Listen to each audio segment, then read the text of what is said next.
Fitra for the time. Okay, and hello everyone, good night.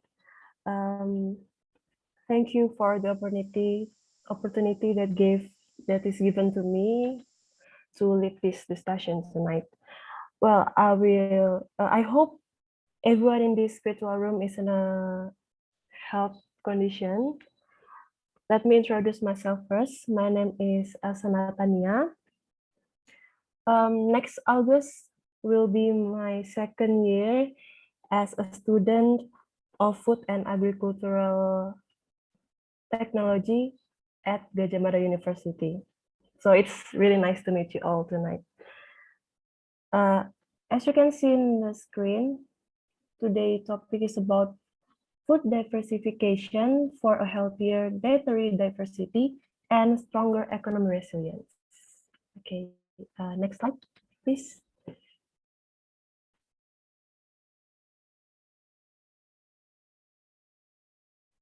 Okay, the first slide is about food security and food independence. Well, as we know, food is a vital need for living things, for humans. But today, food security and food independence are the issues, especially in this pandemic era. But before that, I want to know your opinion about what is food security and food independence. You can tell me, you can tell us the definition or the difference or maybe the similarity about this both phrase. Okay, is there anyone want to share their opinion? You can raise your hand.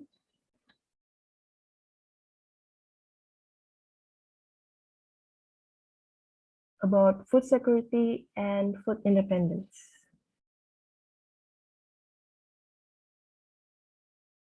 Okay, I'm at the end.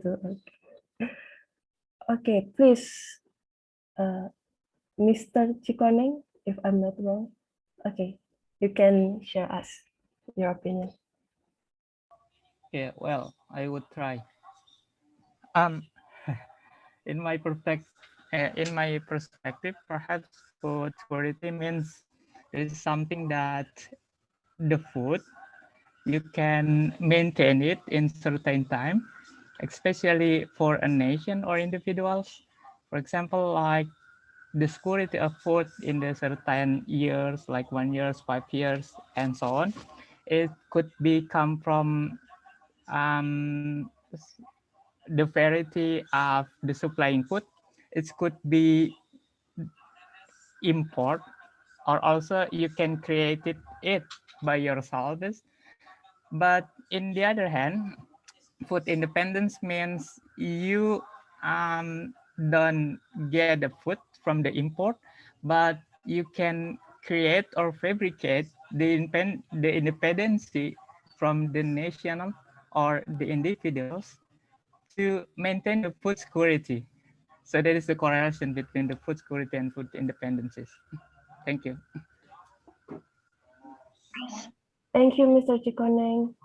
Okay, so you state that food security is you can secure food for a certain time.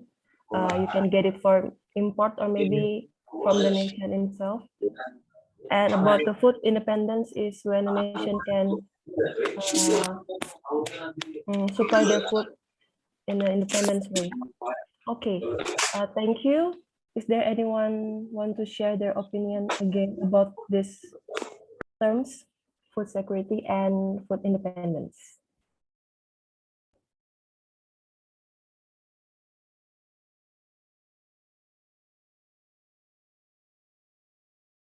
Okay, is there anyone?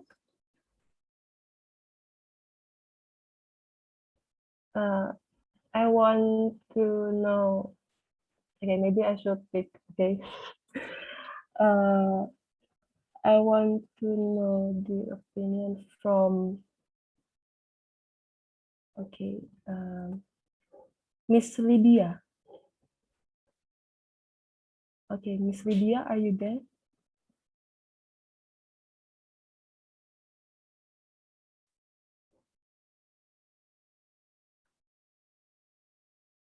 can you on mic and share us your opinion about these terms? Okay, maybe Miss Lydia is not here with us right now. Okay, there is someone raise hand. Okay, please. The username is Moonshine. Okay, you can tell us, please. Okay, let me try. Am I audible? Yes, you are. Maybe I just want to put some addition to according to what Mr. Chikoning already said about food security and food independence. In my perspective, when we talk about food security, it means that the governments or the state is capable to make sure the main or to maintain the availability our food in their warehouse especially when it comes to what people need to their food needs every day.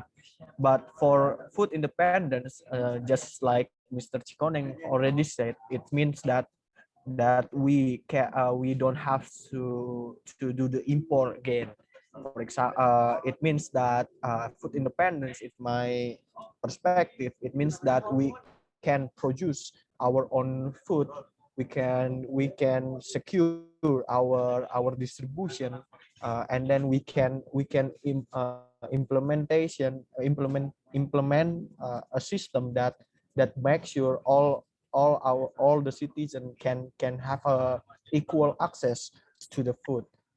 And it means that the food independence is a whole system in the how to say it, rantai produksi, the production chain, something like that. So I think that's it from me. Thank you. Okay, thank you, Mr. Moonshine. Oh, that's a great name. Okay. So from Mr. Moonshine is addition statement from Mr. Chikoneng that when you talk about food security is when government capable to maintain the availability of food of what people need. Then if food independence is when the nation can produce their own food, okay, and have a great supply chain to maintain that. Well, is there anyone want to share their opinion about these two terms?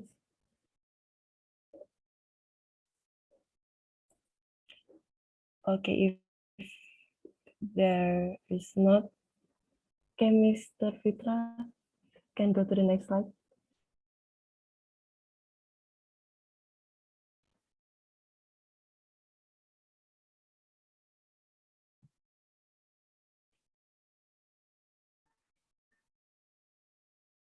Okay. So in the next slide, we can see this is the data of rice import quantity in Indonesia. You can see the values are pretty fluctuating. From the graphs, it is from 1960 until 2020, and from the table, it is from 2009 until 2020. Okay, so I want to ask you, what can you describe, conclude, or maybe your opinion about food security and food independence in Indonesia regarding rice as a main commodity from this data? So we already know what is food security and food independence, and now this is the data. So what can you describe about this data?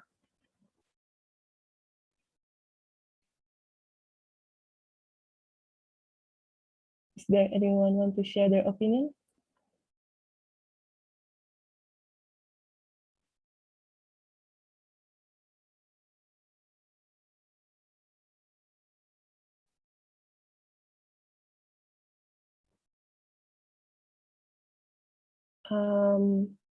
Maybe I will pick someone. I want to ask. The username is Swadikap. Okay, can you tell us your opinion? Thank you so much คำพุ่งขับนายบอกลายมาในกลับลายคอยนายกอคำในกลับลาย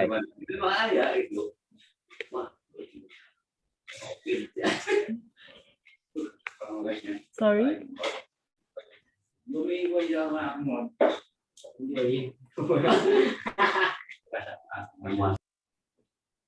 Sorry, from Mr. Swadikap, can you tell us in English?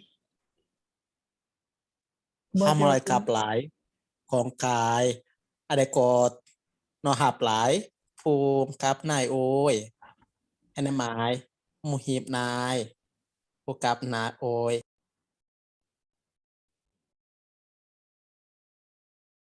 Okay, maybe I cannot understand what you're talking about, so I'm sorry, Mr. Swadikap.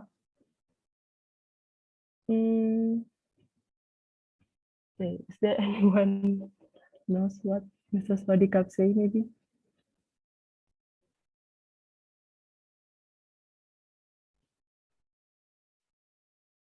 Okay, well, if there's no one, I'm really sorry, Mr. Swadikap, because I couldn't tell what you talk about. Okay, yes, this is about the data is about rice import quantity in Indonesia. Maybe I will ask from Mr. Fitra. Can you share opinion about this data? Okay, it's quite nice data anyway. I just know about this. So we have a huge import before the crisis of 1998. Yeah. And maybe because of that huge amount of import, we have a huge crisis and our independence is not quite well in that era. So something that I can share about this data is on our import is not stable because it's quite fluctuates from one time to the other time. That's it. Thank you. Okay, thank you, Mr. Fitra. We want to ask you more. Maybe what can you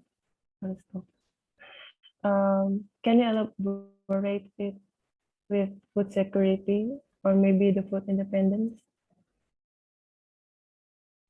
Sorry, pardon. Could you repeat your question because there is a little bit a connection problem in my area, maybe. Okay. Well, from this data, you say this. Okay, it's quite fluctuating. So when Indonesia importing rice, what can you describe about food security or maybe food independence in Indonesia? Yeah.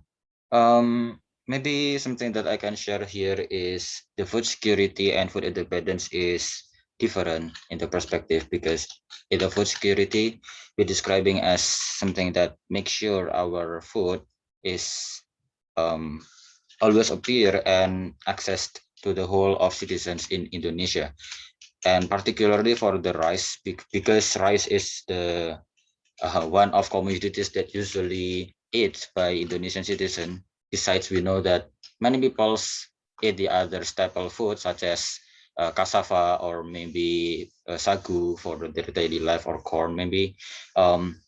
However, in my perspective, when we import or maybe I mean importing something in the huge amounts such as rice, it will create the crisis because it means that our independence in food is not quite stable in that time, such as it pops up in this data at 1998. We know that 1998 in this data said that we have a huge amount of import. And in the same time, at that time, we have a huge crisis. We know that rupiah falls down compared to the dollar, and our president is changed, and we have so many riots, and wow, amazing day. What was amazing activities in that time. So something that I can conclude with this is we need to make sure our security by balancing the independency of our food. So we cannot make them work separately and alonely. That's it. Thank you. Okay, thank you, Mr. Fitra. That's a nice point of view. Okay. Well, Mr. Chikone want to share about this data? Well, please, Mr. Chikone. Well, thanks for the opportunity, Miss Elsie. Elsie or Elsie? Elsa.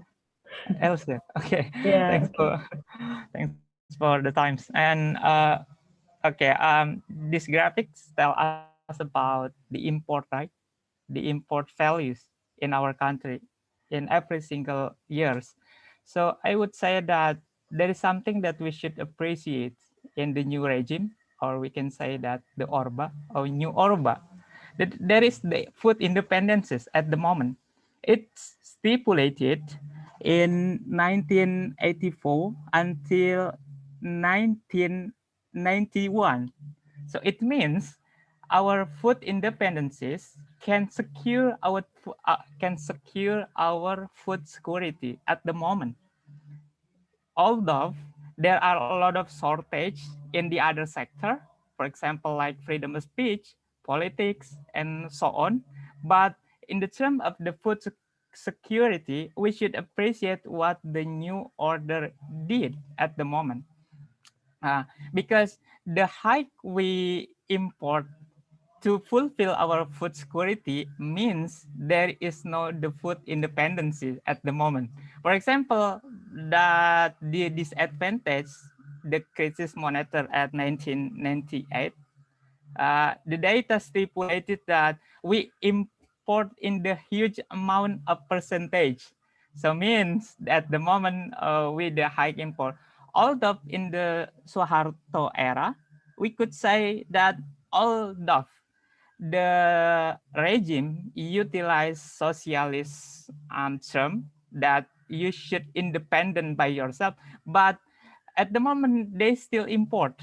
It is stipulated and the data, they still imported from the foreign countries to fulfill the food security. So if you look at this situation, for instance, in the Jokowi era, it's really fluctuative.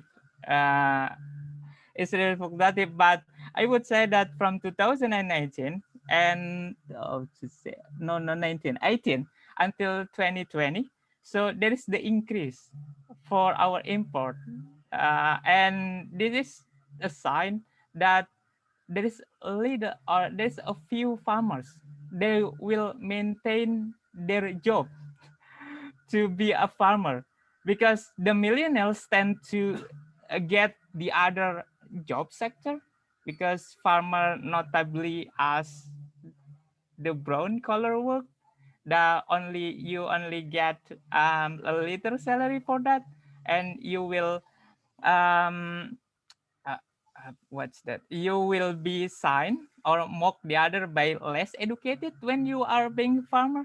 So it means there is a sign that perhaps 2000 no, 10 years later or 20 years later there's no farmer in Indonesia because of this situation. Thank you.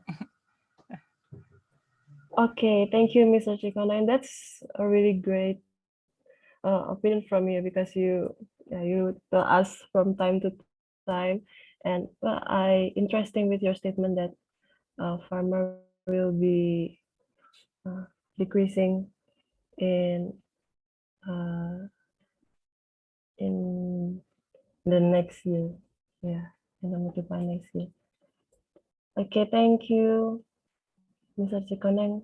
So there's someone raise hand again. It is from if I'm not wrong. Okay, from the username Okay, please tell us your opinion. My voice audible? Yes, you are, but can you maybe Okay, can make it more bigger? Thanks for the opportunity. I will share my opinion about this data. If we look, as we know that our country is a agrarian country, it means most of our people work as a farmer. But today, we look at our the number of importing food still high.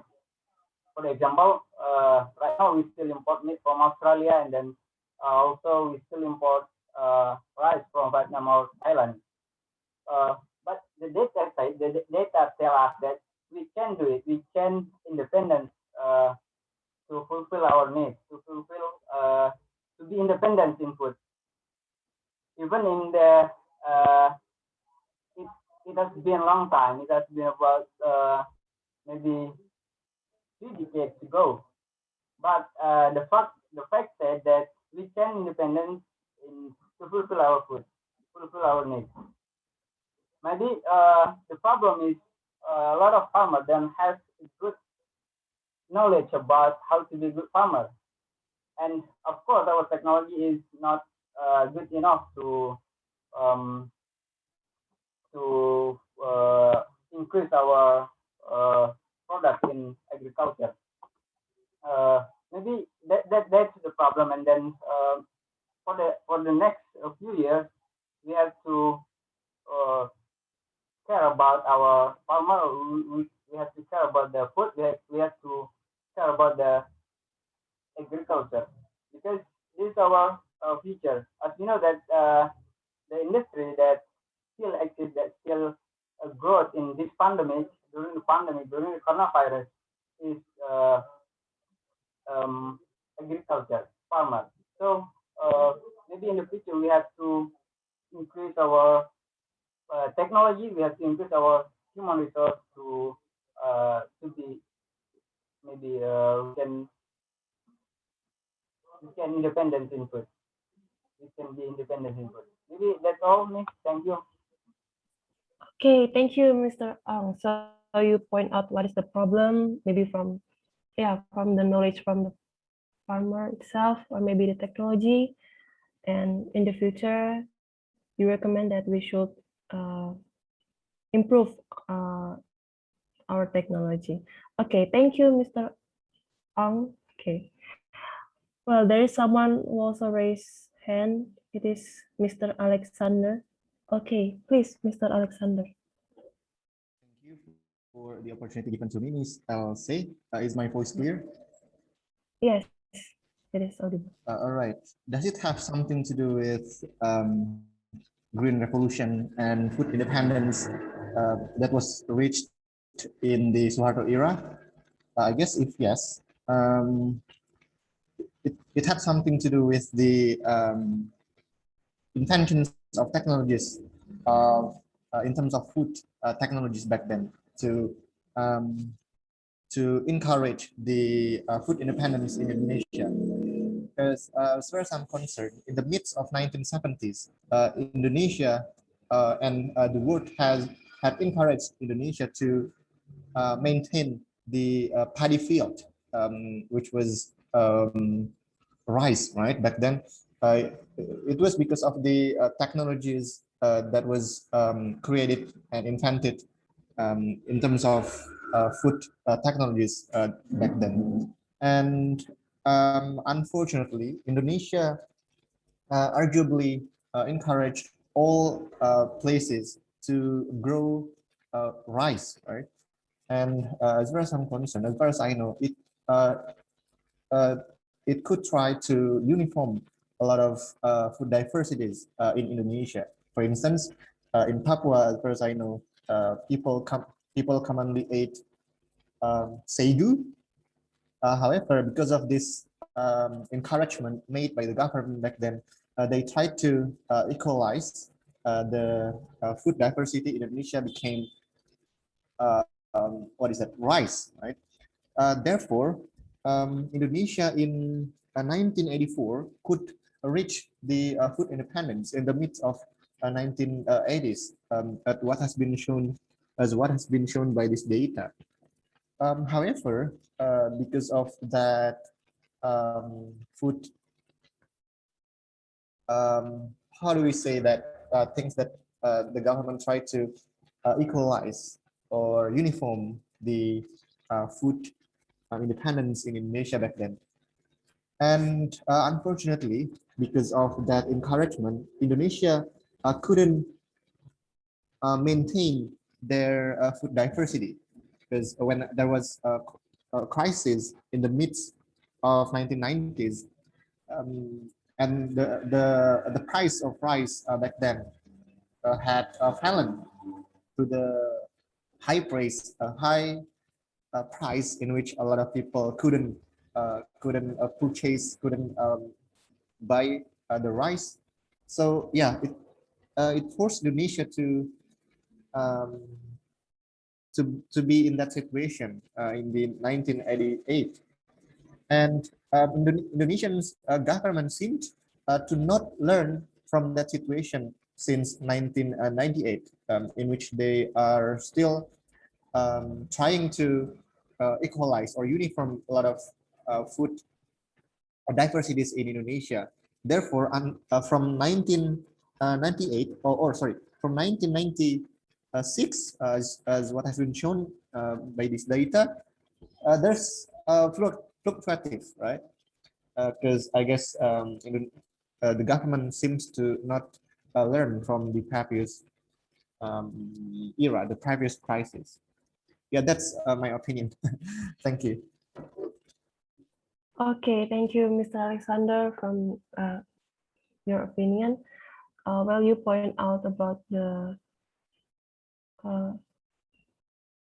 encouragement from the government to uniform the diversity, especially for our main food.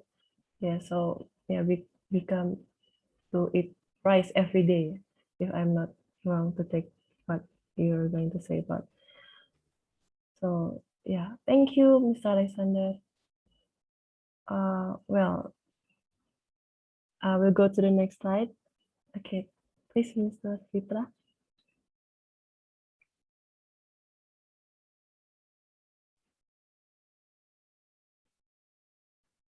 Okay, so we already talked about food security. So food insecurity is the opposite. Of course, it is the opposite of food security. So I want to ask, what are the implications of food insecurity for the country?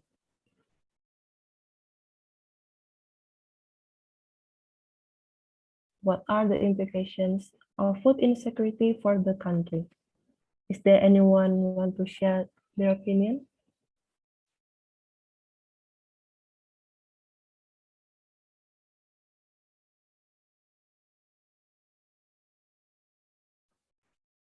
If there's no one, I want to ask Miss Farah.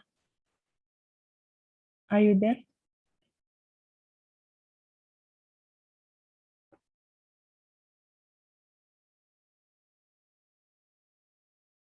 Okay, maybe Miss Farah is not with us right now.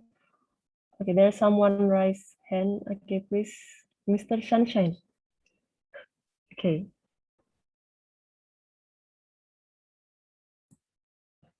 Okay, so thank you for the time given.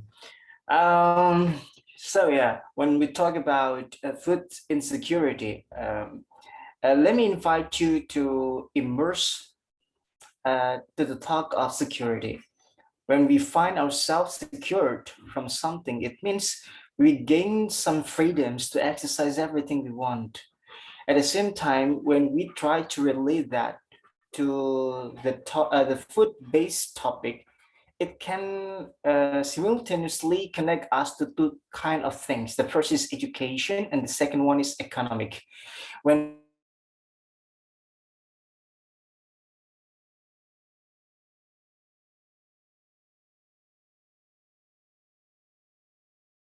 our people, since the basic supplements, which is food, is actually sustained and can be maintained balanced. And in meanwhile, when it comes to education, when we have enough food, it can supply sufficient nutrition that is actually so necessary to enhance the ability of thinkings, the ability to analyze things, because thinking requires how to say, the basic requirements. Yeah, it requires how to say, a good amount of food. Yeah, which is actually should be balanced. And simply saying that the implications of food insecurity, it can collapse the country's education and economic at the same time. I think that's what I mean. Thank you. Okay, thank you, Mr. Sunshine. So you tell us in the point of security that it will affect economic education. And what is the implication of food insecurity? Of course, it will be collapsing, okay, for the country itself. Thank you, Mr. Sunshine. Is there anyone want to share again the opinion about what are the implications of food insecurity for the country?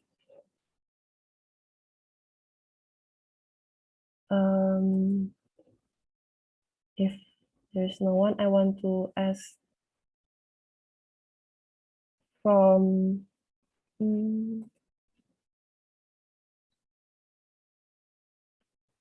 okay, Mr. Moonshine, please. Yeah, have your opinion. every time Mr. Sansan speak, I will speak after him.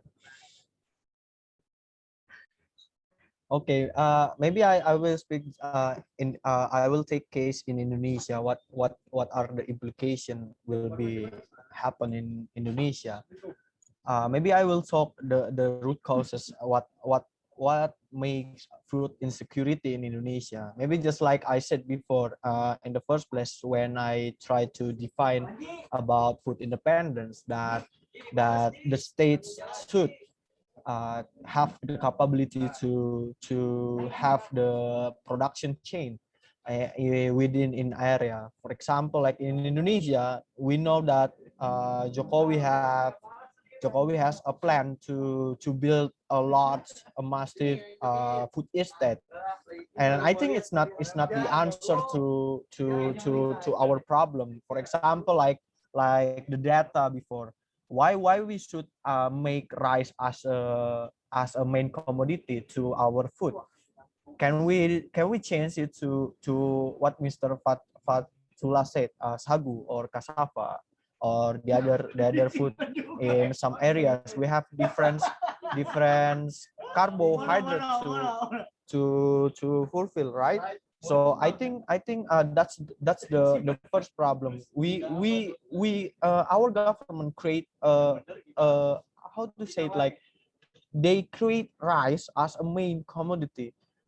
So when the rice is not enough to the people, and then it's just pembenaran to open the import. That's the first thing. The second one, just like I said, the access to food itself. We know that every area in Indonesia very not very have a lot of field, rice field, everything, food field, or etc. And it's problem because maybe, for example, like in Sumatra or in Sulawesi, they have to wait the distribution from Java or from Kalimantan, Borneo, and some other areas to fulfill their need in food. And I think that's the problem also, because when people don't have the same access, just like in Java, to the food, this the problem that's make some people in some areas feel insecure about the tomorrow. Wow. And the third one, maybe because of the cost itself. We know that just like I said before, when I don't care how the price of our rice, for example, the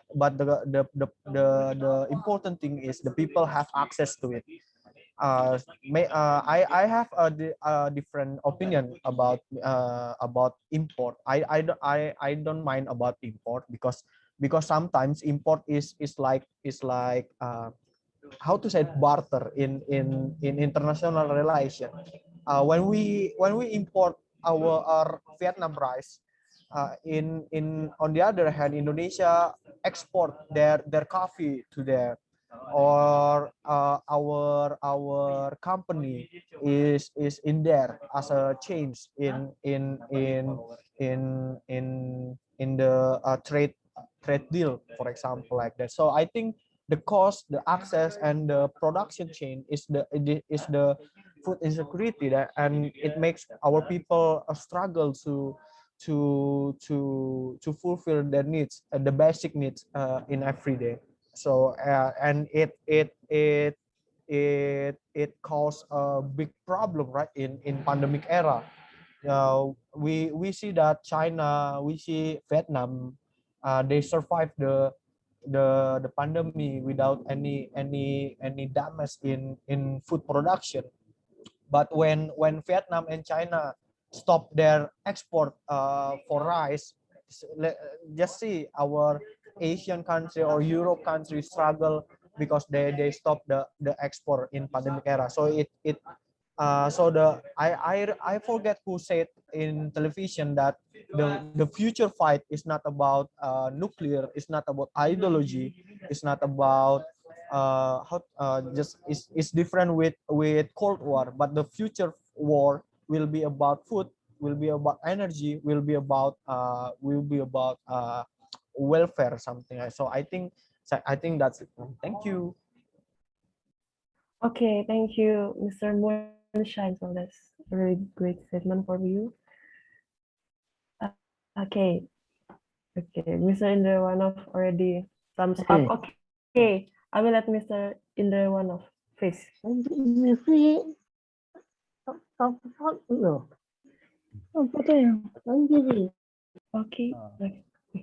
please, Mr. Indra. Okay. Well, what are the implications of food insecurity for the country? So it's really a nice question how to open our discussion for today. Sorry, is my voice audible? Yes, it is. Okay, well, so let's look about our data. Yeah, in 2019, 9% of Indonesians still experiences a chronic hunger and malnutrition, even though Indonesia managed to successfully reduce its poverty rate to below 10% in 2019. So this is the claim from our Mr. President, the president of ECA. It still was not able to overcome the triple burden of malnutrition, even though the poverty rate to be low in the 10%. But we still have a big problem with the malnutrition and many things that are related to the food itself. But before I go to my definitions, yeah, because sorry for being late. So I will go to my definition about the food insecurity based on my assumption. Indonesian food insecurity actually stem from unequal access to proper food and nutrition. Yeah, and also is unaffordable food has led us alarmingly high level for stunting and malnutrition. Yeah. So I would like to go to the eco side of the situation. We got the problem of the food insecurity. Beside this, we talk about economic. Also, we have to talk about the eco and also the environment of our places. We talk about Indonesia in this occasion. One of them is Indonesian rivers and lakes are highly polluted and vulnerable to seasonal variation in the situation. So of course, it will be a big problem for the several farmer how to produce the food. And also another situation, many of the big problems that related to many investors, they prefer to create something like a building compare they want to make this like the rice field and others. So of course, it will trying to reduce the productivity of Indonesian food actually. And also the data show that 25.9% of rural households and 14.1% of urban households are in the food insecure. Yeah, category 32.7% of rural household and 18.4% of urban household are in the vulnerable category. So it means we are in danger situation. Moreover, today we talk about the pandemics. Yeah, many problems that happen in this situation is such as transportation, is such as some things that related to how to book between a city to another city and others. So of course, it'll try to make it slow the productivity of the food spread in the several places in Indonesia. One of them in the big cities like Jakarta and others. And also, if we talk about the data, yeah, in the situation, Indonesia still get the biggest problem that show right now Indonesian rank in the global hunger index is in 70 out from the 117 countries in 2019. So this is the reason that we have to take seriously how to make this country will be avoided by the food hunger. We don't want our country is like Africa, is like the several countries that's really difficult to find a food because our country is extremely rich, especially with their natural resource, exactly.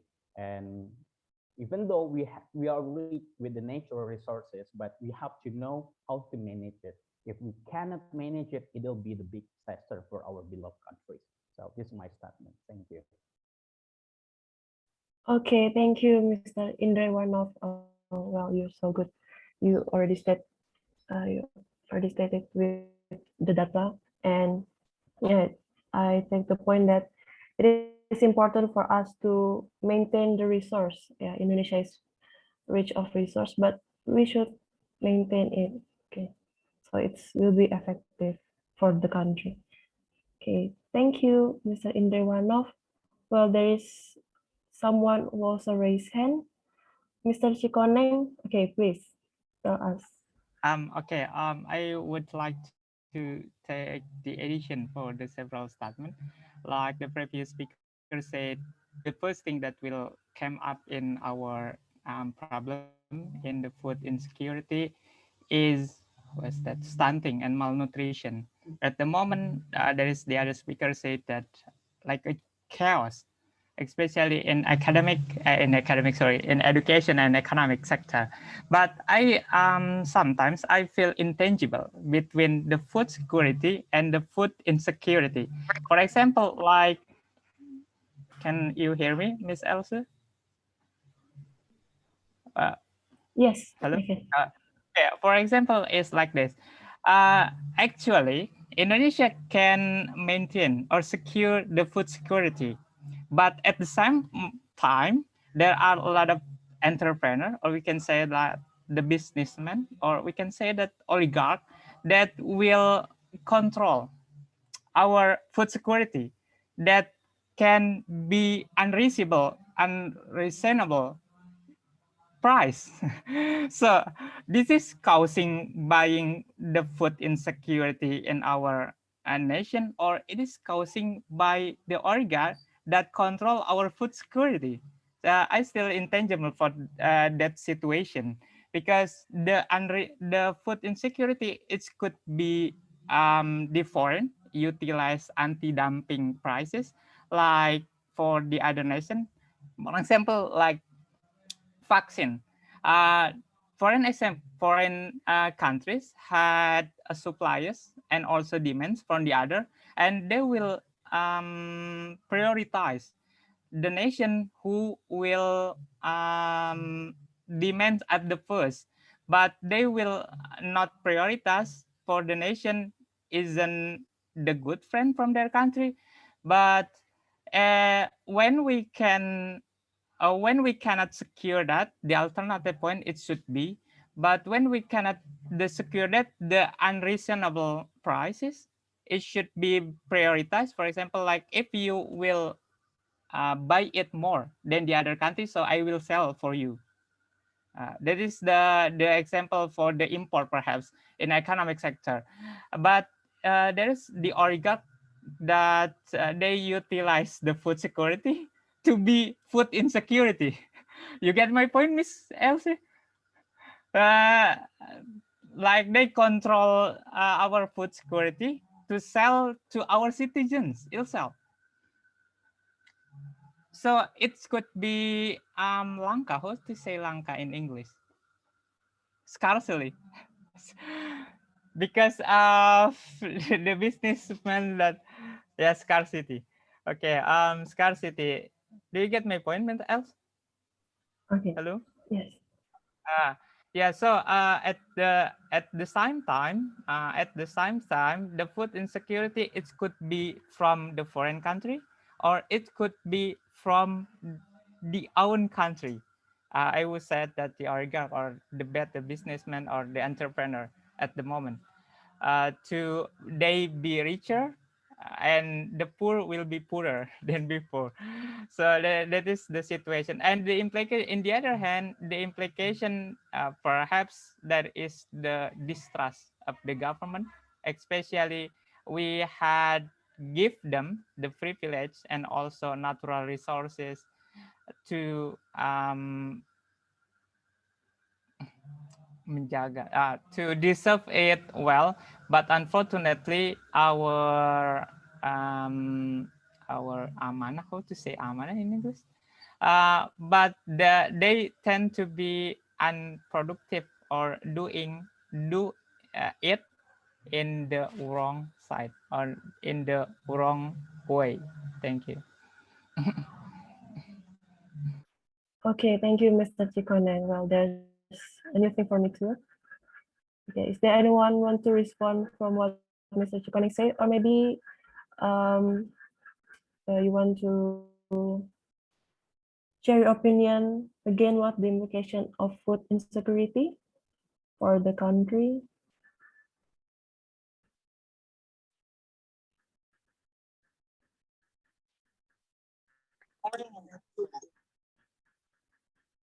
Well, if there's no one, okay, let's go to the next slide. Please, Mr. Vita.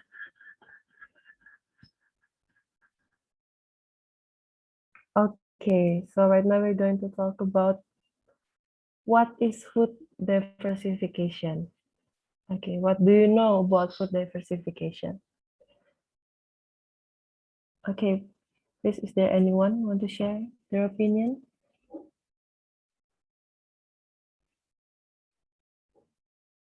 Maybe I want to ask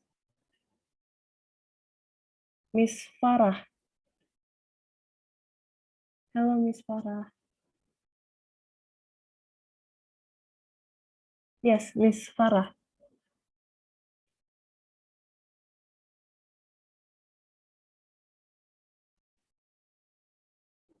Miss Farah, can you unmute?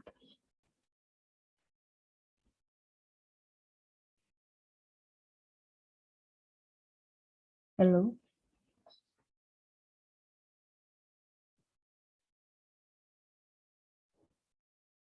I still cannot hear your voice.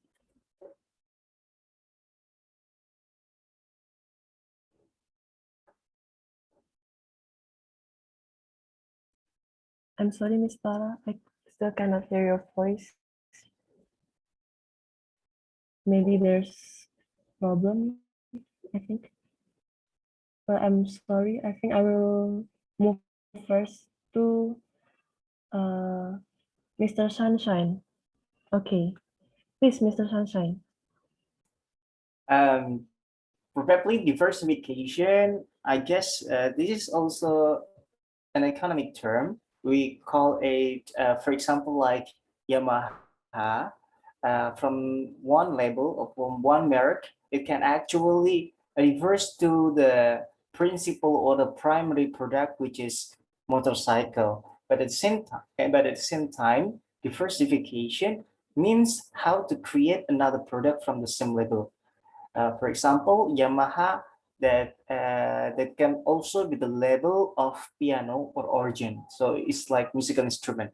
So when we try to put it or relate it to food, it means that from a typical food, it can be it can be produced or reproduced into another type of food.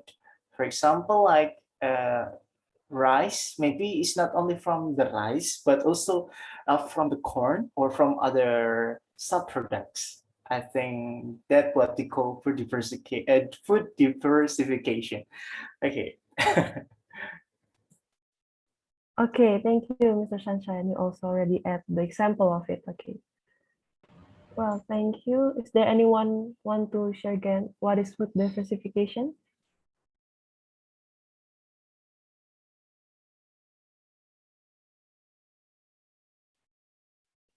Okay, maybe I want to ask one more person. Um, the username is Abi. Are you there, Abi?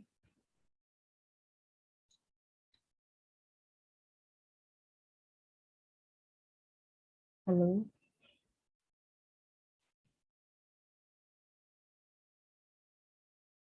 Okay, maybe Abi is not here with us right now. I will choose one again. The username is listening. Okay, that's unique. Well, listening, can you share us your opinion?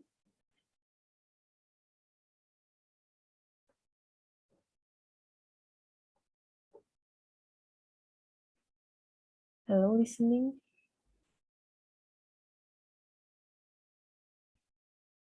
Okay, if there's no one,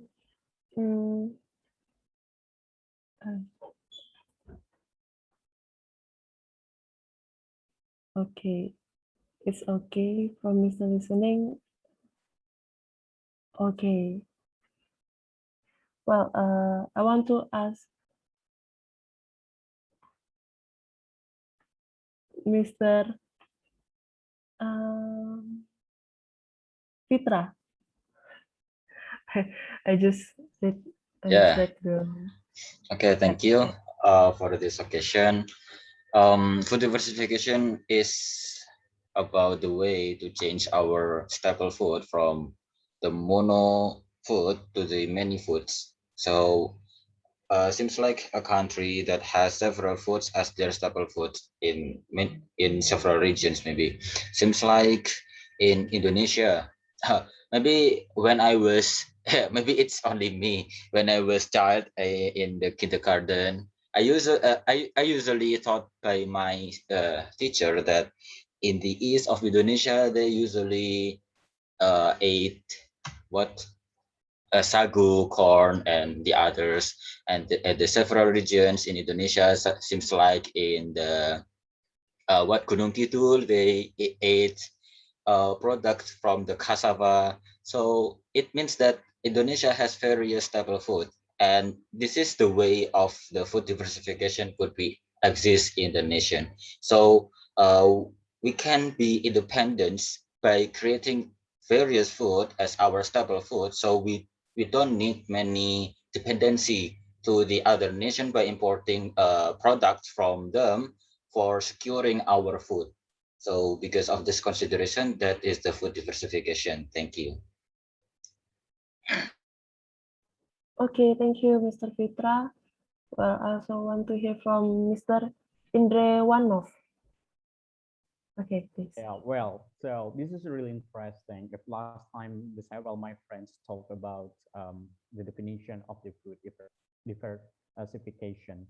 So if the question is it important if we try to do the food diversification in our countries? Yes, this is this is so essential for our countries right now.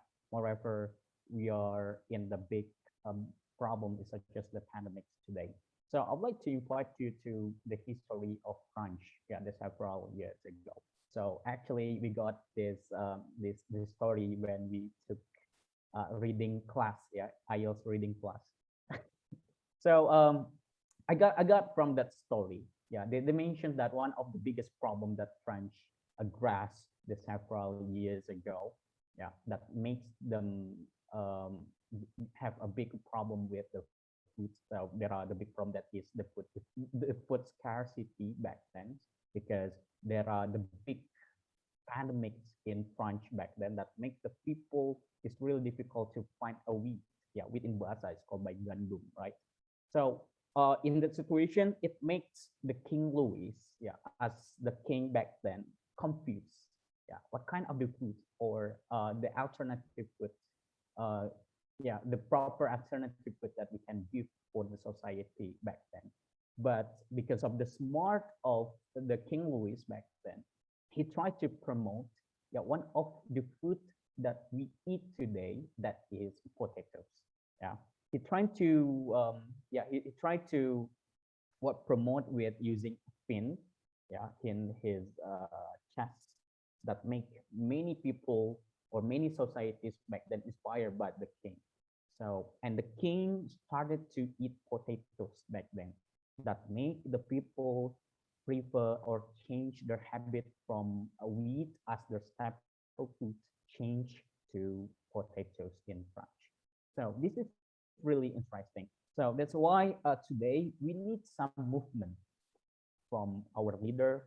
I don't know who will be the person that inspired our society, maybe Mr. President, maybe minister, or maybe ECA, or the several people in here, it's like Mr. Sumi and others. So we started to inspire the people to change our staple food from the rice to the meat, maybe.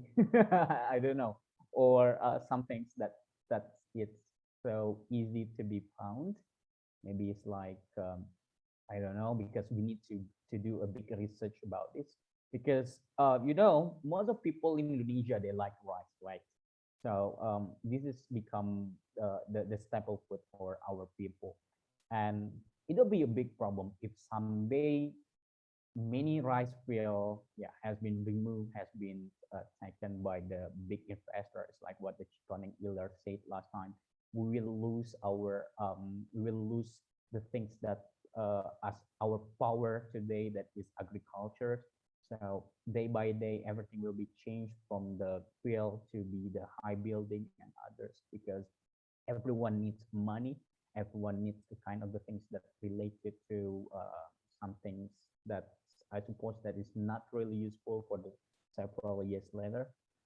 Yeah, this is a big problem when we lose our agriculture as the power, and it will be a big disaster of us. So this is the reason that Mr. President, yeah, you need to find the big alternative, while big alternative besides people eat rice. I don't know, maybe one of you here, you can give the alternative, what kind of the food that close to us, maybe sagu, yeah, because several people in Papua eat it, but I don't know if the people in Indonesia, Indonesia or the Papua, like that sagu or not. So it'll be a big question for you guys. So what kind of staple food that proper to us besides that rice itself? Thank you. Okay, thank you, Mr. Indrawanov. That's actually this challenge for Indonesia is to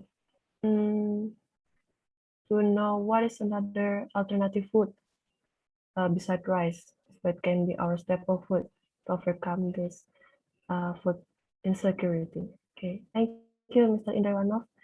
Well, there's someone too who also raised hand, Mr. Alexander. Okay, please, Mr. All right, thank you, Ms. Moderator. I still remember when I was a child, my parents and my grandparents and I could properly maintain or grow our own food in our areas, which were mountain paddies, vegetables, and those kinds of things. And back then, we only needed to purchase something from the market, like fish, salt, for example, etc. And I was told that in the 1990s, economic crisis, which was happening back then, wasn't strongly felt by my area, due to the fact that my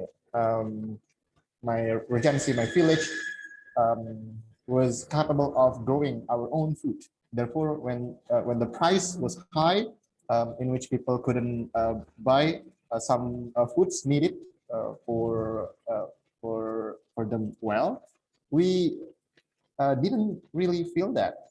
So it shows that food diversification, I guess, is pivotal to maintain in Indonesia, in which several people can grow their own foods, like what has been said by previous speakers, sagu, um, corns, rice, for example. So they are not too dependent on the market.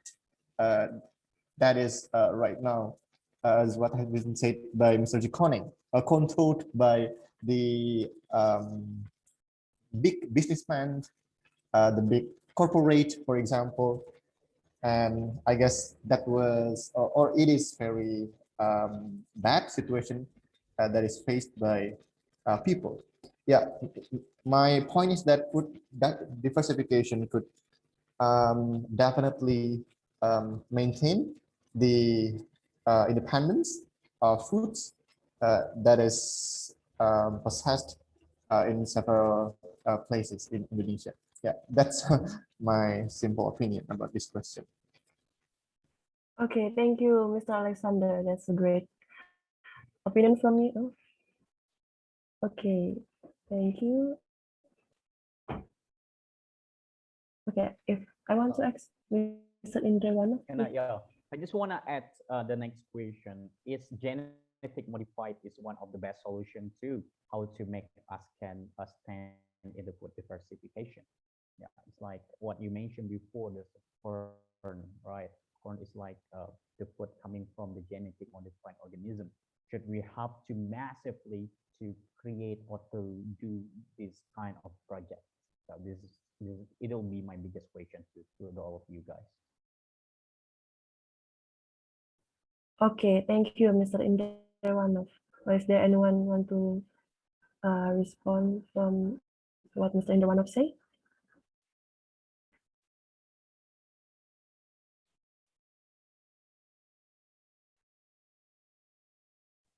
Yeah, maybe if Miss Els Matania, if you want to answer the question too, it'll be interesting too, right?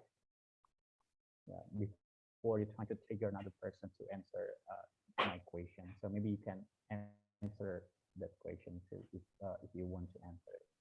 Okay, thank you, Mr. Indra. Can you repeat the question, please, Mr.? Yeah, well, there are two questions for me last time. The first question is, what kind of the alternative foods that we can use that we have to eat or rice? So this is the first question. And the second is, if we talk about corn last time, yeah, so corn is coming from genetic modified organism, right? So yeah, you know what the meaning of genetic modified organism, right? So is it the good solution also how to make people will be avoided from the hunger? So this is my question. So there are two questions. Okay. I think if I'm not wrong, the first question is about is there any alternative? Yeah. Yeah. Okay. So I will speak in bahasa itu. I will try to answer it. Dan izin juga menjawab. For me, of course, there is alternative for food security in Indonesia, but there's still a lot of challenge. Actually, we have a lot of food source, a lot of local food source that can be apa ya, yang dapat dikembangkan, ya. And actually, it depends also depends on the citizen to untuk lebih mencintai gitu apa yang produk pangan lokalnya, because there's a lot of carbohydrate source in Indonesia that all of you already mentioned, like corn, gembili, and cassava, and the nutrition from there is also good. So it's this challenge for us to make it orang-orang jadi mau untuk makan itu juga.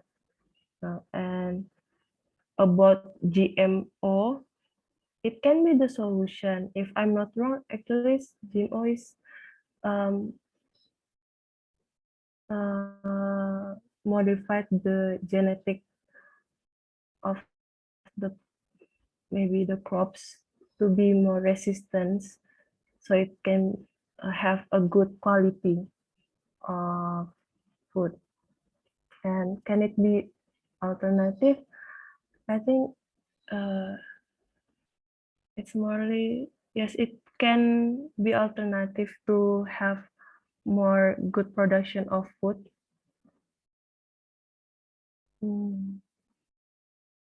Yes, I think that's for me.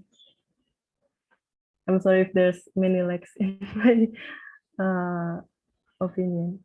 Okay. Thank you, Mr. Indrawanov. Well, Mr. Chikoneng, I think want to tell us his opinion too. Please. Okay, well, I would like to try the answer Mr. Andres question. For the alternative, I think there are a lot of resources, especially in our agriculture sector, that could be the alternative from rice. But in my perspective, the shortage, or I mean the difficulties, is how to debunk a myth among our citizens that we can say that nggak nasi nggak Indonesia, or we can say that nggak nasi nggak makan. So it's really difficult to debunk that myth, especially in our citizens, because it's inherent not only the previous generation, but the next generation thought that the rice is the resources of the carbohydrate. Although in the medicine sector that there are a lot of the alternative too. At least I would say that let's give the opportunity to the other profession to lead our food security. Because for example, Indonesia always tend to be the army controlling in the entire sector, like coronavirus, perhaps. The leading sector is at the previous time Benny Mordano.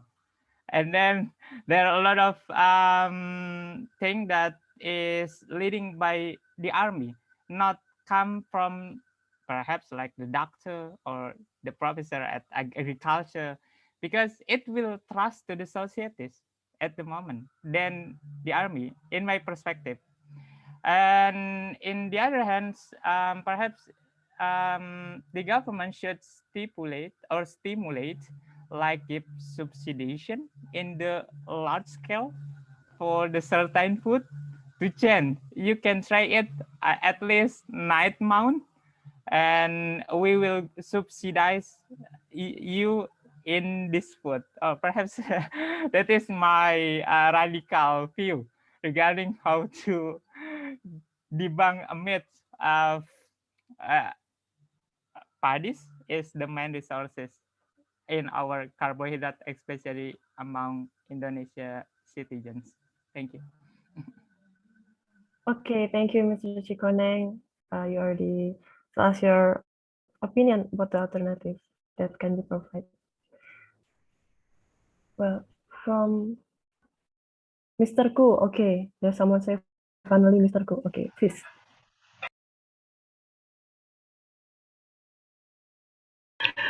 Okay, thanks for your answer. Okay, since I choose, oh no no, I feel better after getting sick. Okay, since I choose agree what Mr. said, what Mr. Chikoneng said, that we are Indonesian. Of course, when we haven't eaten the food, when we haven't eaten the rice, someone will call that we haven't eaten everything. Even though we want to think the habit is like should we have to eat rice, we can be called by eat food or eat. Yeah. Even I try to apply it in Java to the fact that eat vegetable, bread, something like that. But someone always asks me, "Have you eaten?" Because I haven't eaten rice. Because we are we are Indonesian. For the alternative or the food diversification is, yeah, there are many ways. It's like uh, rice jagung or timbul ketuk, and in Indonesia there are so many traditional food or typical food because uh, we come back how to educate the many people. If eating is not only when we eat only rice, but when we eat bread, vegetable, fish, maybe when we are near in the sea. Yeah, we call it eat. We call it breakfast or we call it dinner. Well, because Indonesian, we are Indonesian. I just ever think, what if I lived far from Indonesian? Or what if I live in abroad? Should I eat rice 3 times in a day? When I haven't eaten rice, when I haven't eaten rice, it means I haven't eaten. It's quite sticky. It's quite difficult to find rice if I live far from Indonesia. So when last time how to change the rice become the zagu. It depends on the place. When we live in East Indonesian, of course we we are easy to adapt to eat sagu or etc. But when we are Japanese, wherever we are Japanese, it's quite difficult to adapt with sagu or wherever someone who lives near with the citizen or near city, they even don't know about cassava or how how to say nasi nasi. I forgot at the time I ate there in Jabodetabek. Nasi tebul or ya Allah, I forgot the name. It means it's traditional food from the village. No, nasi kebuli, nasi ketan. Yeah, we can sing it about that the traditional food. Even the name is rice, but the sources comes from ketan. What else? Corn, cassava. Yeah, because in village I can find I can find them as the food, not only rice. Sometimes my taste or my taste or my lips feel, why should I have to eat rice every day? I want to change with others. Okay, thank you, Miss Els. Okay, thank you, Mr. Ku. Wow, that's interesting. Okay. Okay, Mr. Vita, can we go to the next slide?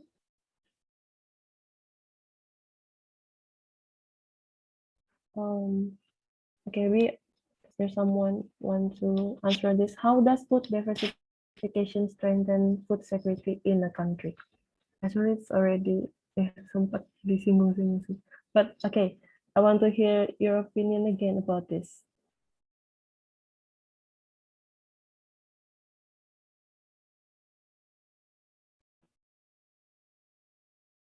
I want to hear from Mr. Abi. I don't know, it's Mr. Abi. I'm sorry.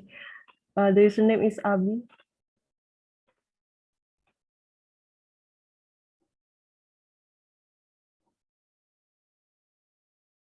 Okay, if they're not, is there anyone? Okay, Mr. Oh, okay. I'm sorry if I spell it wrong. Okay, please. Okay, thanks for the opportunity. Now for this question, how does food diversification strengthen food security in a country? So, if we have a lot of choice, if we have a lot of choices, it means we can choose one of them. But if we just have one staple food, we can't change it. We just need it. And then, for example, Indonesia, let's say Indonesia get as an example because we have a lot of substitute food actually. Right now, our staple food is rice, but if we change it, if we can change, or if we can uh, educate people to choose another staple food, it means we can what we call yeah, people can choose another food. They can change they can fulfill their basic needs by another food. And of course, uh, a lot of people just eat rice, and then as you know that our supply of rice is lower, it means we have to import again. We have to import our rice from another country. But we we can substitute our food, staple food. I mean, it means um, people can uh, stabilize. People can stabilize their food, and of course, the food will be secure because we have a lot of choice. We can eat anything. We know that it's uh, important for our healthy. Of course, maybe that's my opinion about food diversity. Food, about the question. Thank you. Miss. Okay, thank you, Mr. Ang. Is there anyone want to share their opinion?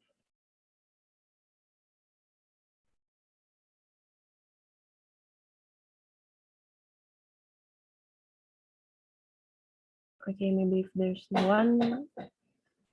Okay, Mr. Moonshine, please. Wah, kenapa gua mau di mute? Oke. Maybe I will give my opinion in different perspective. The problem is not the food diversification as a idea, but the problem is how our government run the program or run the idea. So because we I think rice will lose will last will be our main food maybe until 5 or 10 years ahead. But the problem is when we want to run a different kind of idea in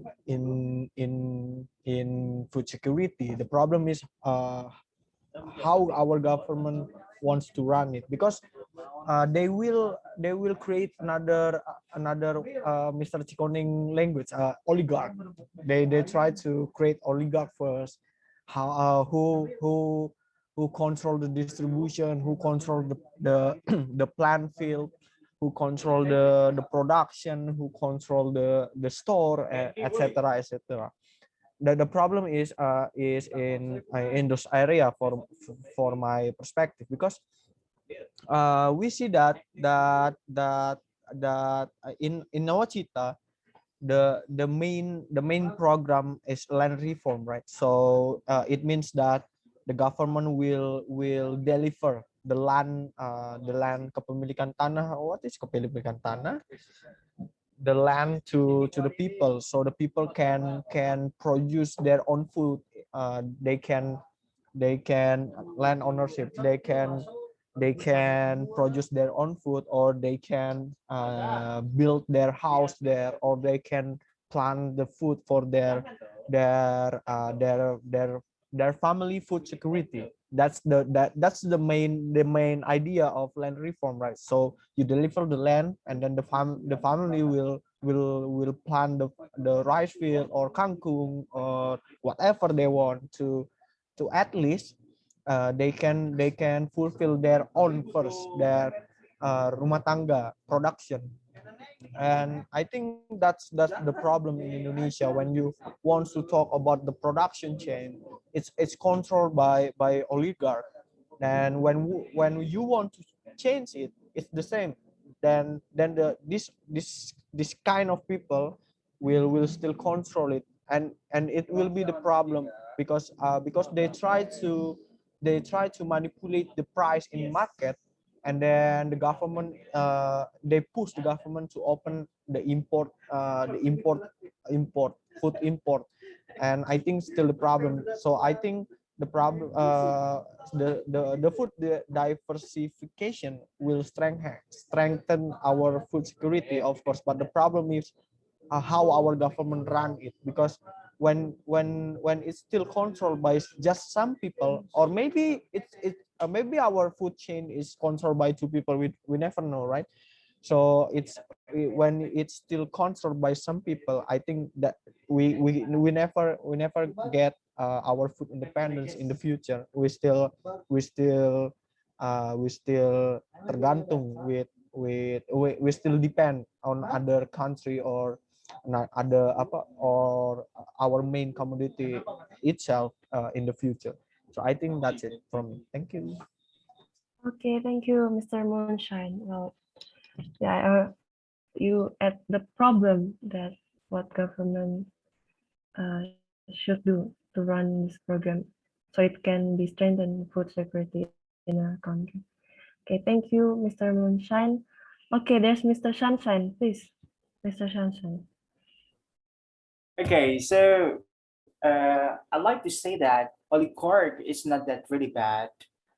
I suppose that if we do not rely on the government to let them organize or run the country as what they want, and then there won't be any progressive movements that will be that will change the conditions of our society. So oligarchy still is quite good to be done, as long as the basic requirements, the basic welfare of society can be surrounded. So let's come back to food diversification.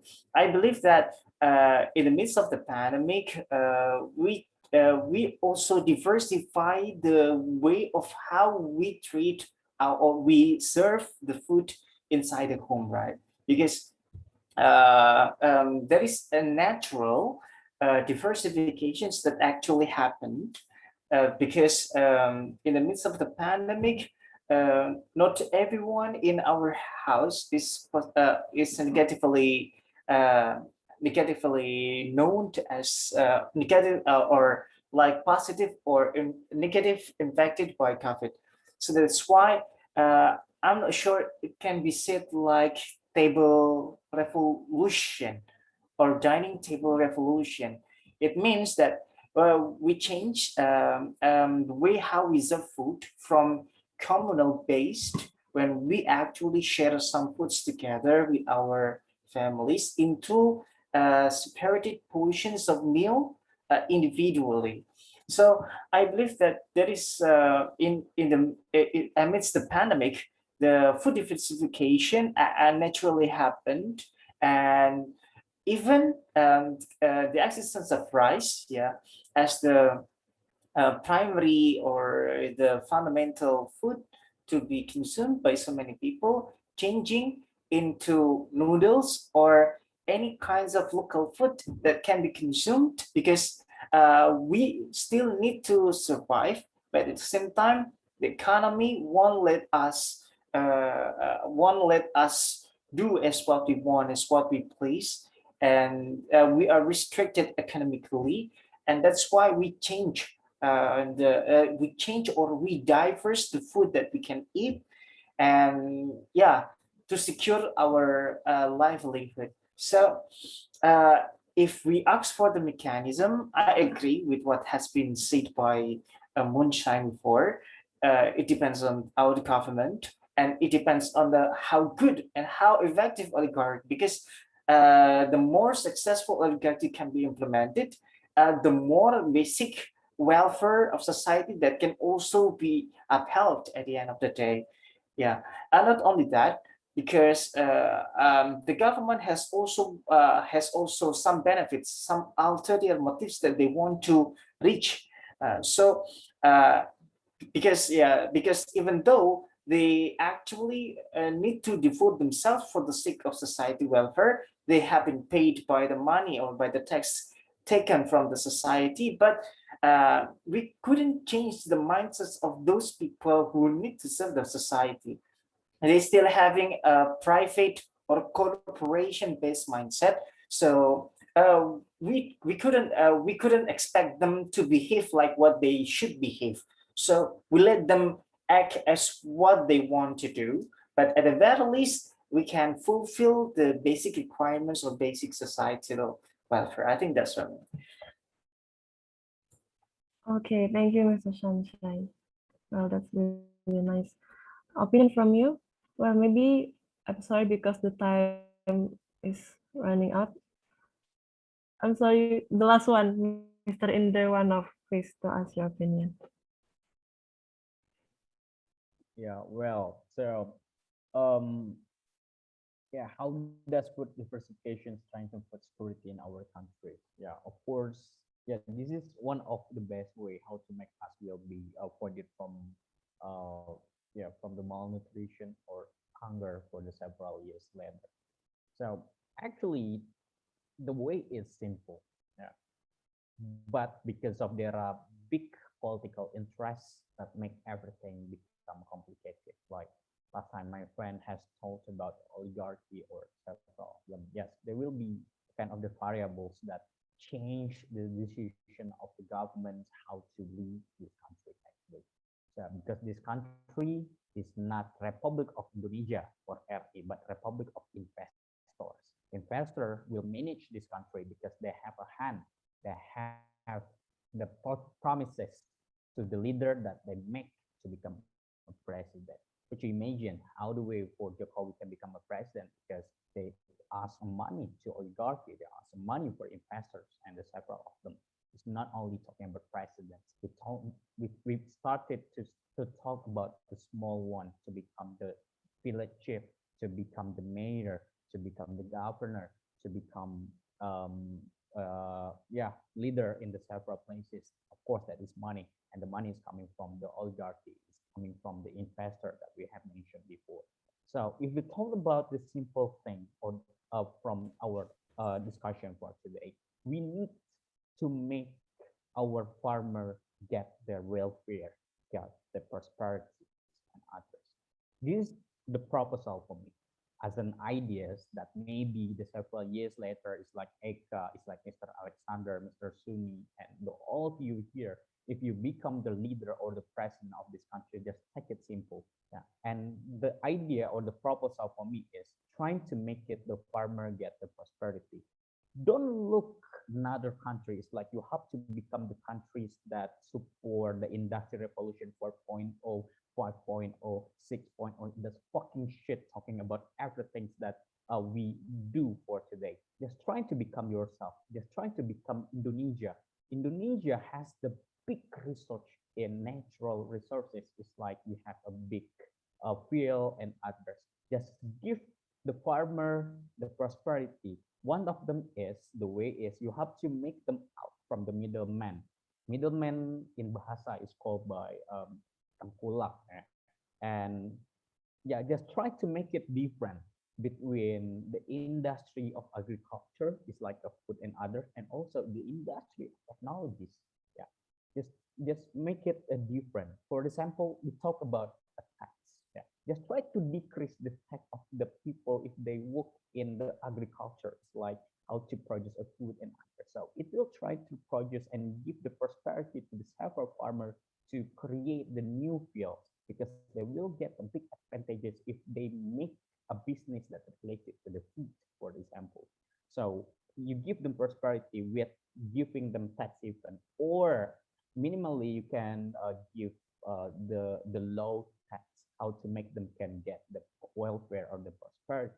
And the second is one of the biggest problem of the several farmer is how to sell the product. because they don't know who is the person that will take the products, like paddy, it's like their wheat, it's like their food. Yeah. So this is the biggest problem of them. Maybe someday, if Eka become the minister of investment, yeah, someday, or the next Eric Thohir, yeah, someday, we can make the new state of own enterprises. It's like we call this in bahasa it is BUMN, yeah, that trying to become the place to do all people, to do all farmer that work in the agriculture. If they want to sell the product, government is ready to accept and spread all of the food to our people. So it makes them doesn't think about marketing again, doesn't think about something how to sell the product, that make them have to go to Tenkula or middleman in that situation, because they have a government with giving them the high price, with giving them the capacity and how to say that, yeah, to buy the product from others. So it means many people want to become the farmer because they got the high income, because with the low tax, and the second, they have yeah, how to say it, capacity and in English, because they know where they have to sell the product. And if we have this, I suppose that many people want to become farmer, and we will free from the hunger. We will be free from the biggest problem that we'll see, that is hunger. Thank you very much, and I give back to the moderator. Okay, thank you, Mr. Indrawanov. Okay, so well, I agree with you. There's a lot of things that should be done from the welfare of the farmer, and also, yeah, sometimes they don't get a good price. They go from the middleman, and yeah, there's a lot of things should be done. Okay, thank you, Mr. Indrawanov. And okay, there's still time that Mr. Fitra give to me. Mr. Alexander, are you want to share your opinion? You want to share opinion? Yeah, thank you, Miss Elsie. I just want to emphasize things that have something to do with the um, grassroots communities, right? I mean, the program of food diversification should be pushed not from the top, but from the bottom, in which, like what has been said by the previous speakers, farmers and other people from the village should be given the independence, the um, the power to reinforce their voice in regards to building this policy in regards to the food itself. Because I see that when food diversification is still pushed by the top, I guess it should, or it is still able to benefit the top, like oligarch, businessman, for example. So yes, they should be given this. And as educated people, we need to encourage this as well. We don't need to fully depend on the government, right? For instance, several years ago, I used to live in the harsh condition, and my friends and I were trying to manage our own foods, in which we planted our own foods in the middle, in front of our home, like how do we say that, lombok, yeah. Spices, etc., some vegetables, and we didn't need to purchase them in the market, because we managed to build our own foods back then. And the second of all, the communities of farmers also should be reinforced here in this regard, because without strong communities, without strong power from bottom, they will still be how do we say that, taken. I mean, the organization will be controlled by the top as well. So yeah, reinforcing the grassroots communities are also pivotal. Like in certain regions, I've seen several strong communities in which they encourage their own foods, and also publish their their products and sell them to everyone needed. And thirdly, they also need to build their own parties, I guess. So some people have said that the government rule is essential. However, if the government is still controlled by the minority, which is the oligarch, so the programs are still difficult to accomplish, right? So they need to also strengthen their own powers to manage or to force their own policy in this, um, in the government, because whoever the minister, like what has been said by Kibo, but they are still controlled by several people only. It is still kind of difficult to maintain the power, maintain the policy. So yeah, we need to create the material conditions to create food diversification in our country, Indonesia, I guess. Yeah, that's my point. Thank you. Okay, thank you, Mr. Alexander. That's a really nice point. Okay, because the time is running out. Uh, actually, there's still a lot of questions in my presentation. I'm so sorry that because I have to stop it now. Well, for my closing statement is food diversification could be one of the solution to overcome country food insecurity. But yeah, as we can hear tonight, but there's still a lot of things to be done regarding these ways. Okay, that's all from me. Thank you for this experience to moderate all these great people. I hope all of us can get new and interesting things through this discussion. And I'm sorry for my many mistakes. I hope we can meet in another occasion. Okay, that's for me. Thank you. I return it back to Mr. Fitra. Yes, thank you for Mr. Elsa for your time, for being our moderator today. Anyway, I have several advancement for our English to be much better again after I observe about many mistakes and many confusion. Yeah, the first is about the grammatical mistake. It appears in the first. What is food security and food independence? Not what is, but what are, ya. Karena kan ada food security sama food independence gitu. Apa terminologi yang digunakan?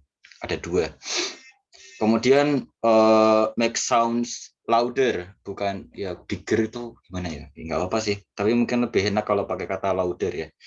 Nah, kemudian mengenai pembenaran tuh ya kita bisa menggunakan kata justification. Kemudian barter itu bahasa Inggris. Aku nemu di Cambridge gitu ya. Itu kayak pertukaran barang dengan barang yang lain, alih-alih menggunakan uang seperti itu. Jadi mungkin perbedaan antara barter dengan trade itu ada di medium exchange-nya. Kemudian tangible, sering banget dikatakan sama Mr. Cikoneng Ilir. Saya sampai cari tahu itu artinya apa.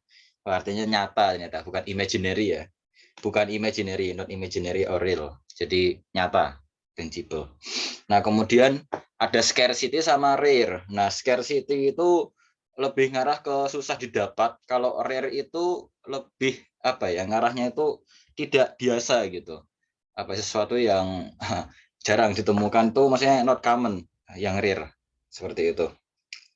Nah, habis itu ada amanah. Amanah itu trust. Kemudian staple food. Staple itu basic ya, jadi makanan dasar.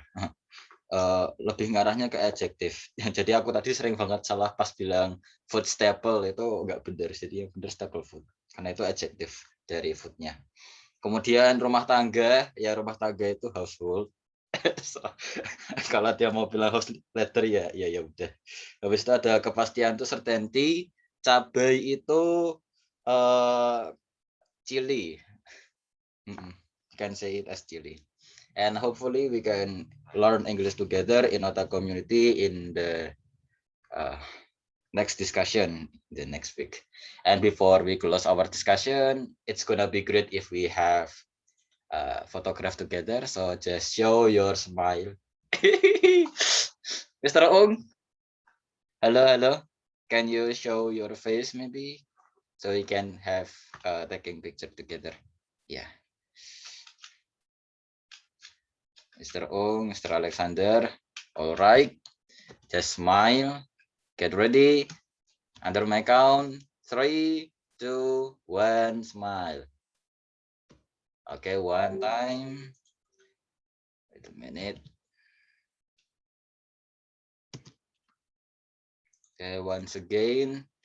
3, 2, 1, smile. Okay. Okay, nice to meet you. And anyway, we have slogan. Slogan earlier, yeah.